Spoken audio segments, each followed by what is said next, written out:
رمضان مها رمضان اللي رمضان شمزيني مروفكي جلكي خضر بلندش بركو چندكي شمزيني عند خازه كل سر بيا بهلا هرچند هدي كم دبن هرچند هدي جلكي اف كلتور كم لاواز دبجي لدولة زري خالي رمضان لشمزينان اف چند كلپور كردواري زيادة تردبن ما رمضان شوات باش قاسم الفيلم كريت ما رمضان هذه دنياي و جدایک بوی از بنی بله سال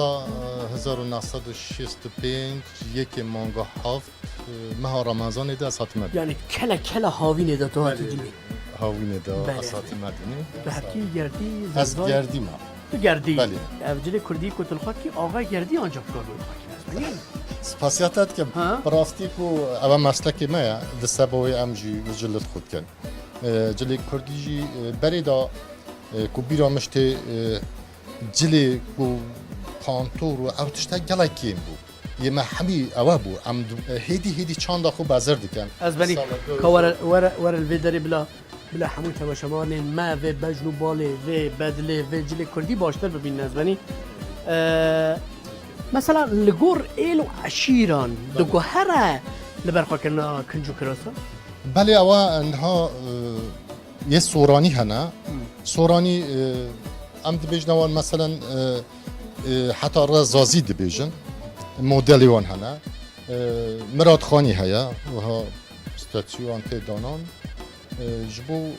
او دگیش دبید لان نو عشیره براستی بو ما شمزینا زور دگیش نبود لی در وتر مثلا باشور روش حالات وانه دگیش دبید اول نچیریه؟ اول دبیجن نچیری اول زورتر باشور تیتا برکرن بله ملت ملی رجی او گلک به ترجیح کرد کو گلک جوان راستان و راحت تیدا جوان یعنی بو زورتش بو جوانا قماش ما قماش دگیشت بن قماشی کو هری ارزان حیا حتی 200 داشه 200 پان خانم دست بید که حتی 700 مثلا اول بیجم اول بی مارکه بیجید اپتیماکس استانبول هم تینن او قماشک باشه قماشکی باشه مارکه یا اپتیماکس بیجه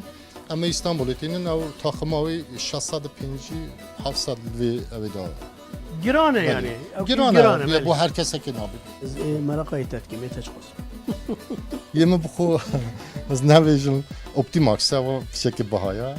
میشه خودمانه نه نیشه ما فقیر و بلنگازانه از بلی تو جاریش بلی جلی کردی جل خواد کی یا نه؟ نه حاجی که کردی جمع اگه کشترا بجن والله یا ساقه قده خیاته چبتی والله اصلا نکرد هایت کردی جمع سری خونه چند مش کامن تو هر هبی در چه خدمتک هل ویری هم کن سر من سر چون میشه من میوانم هم چرا شیوه بیشتر راضی بیشتر خدا خدا میوانیم ها تمام تا گفت چو ها هستیم داره چه ترسه